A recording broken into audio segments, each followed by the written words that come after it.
Hi everybody, David Linstead. I want to continue our conversation about stakeholder engagement, or more specifically, participant engagement.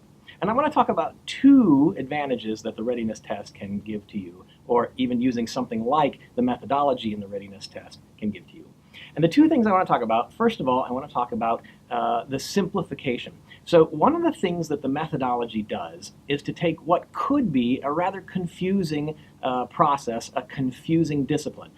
Business continuity, IT disaster recovery is very specific, very specified, and not everybody understands what it means and all the intricacies of it. And so when you go out to your stakeholders, when you go to your customers, those who are going to be participants in this process, they may find this a large body of knowledge about business continuity and IT disaster recovery confusing or daunting, or they don't want to deal with it, or they don't want to have to take time to learn it. And one of the things the methodology does is to simplify that down. It's to say, look, there's a lot of methodology here, there's a lot to know about it, but I can bring it down to just three simple things.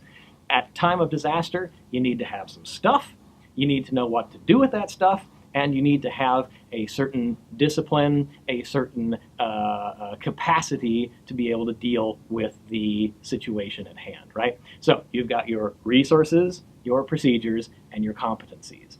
So again, in working with your customers, you can get this down very narrow and say, look, we are going to focus on making sure you have the right sorts of things that you need, making sure you know what to do and you feel comfortable at time of disaster, and making sure you have some of the competencies to be able to function throughout the disaster.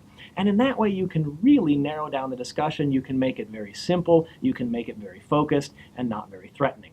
And the other thing that I have found that surprised me is that people really like to have a quantitative score at the end of their work.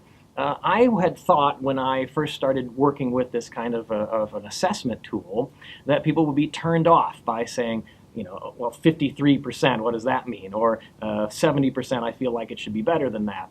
It turns out that they were very glad to have a target, an actual quantitative target. Many times the conversation turned to something like a question like this.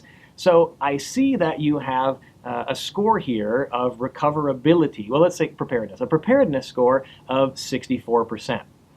Do you want to make that better? Yes, we want to make that better. Okay, where do you want to be in 6 months? We want to be 100%. Okay, well, you're not going to get to 100% in 6 months. How about 75%? Could we have an incremental improvement? Yes, 75% is good. And so you can have some of those very specific goals, very specific targets, and that gets back to what we talked about last time. But having a measure, having a score is something that they can relate to, and then something that they can shoot for, so that when you come back in 6 months and do another assessment, you've got a great score of progress, you've got something to show, and again, we're reinforcing the wins. And they like what they see, they like the progress that they're making, and they can continue on.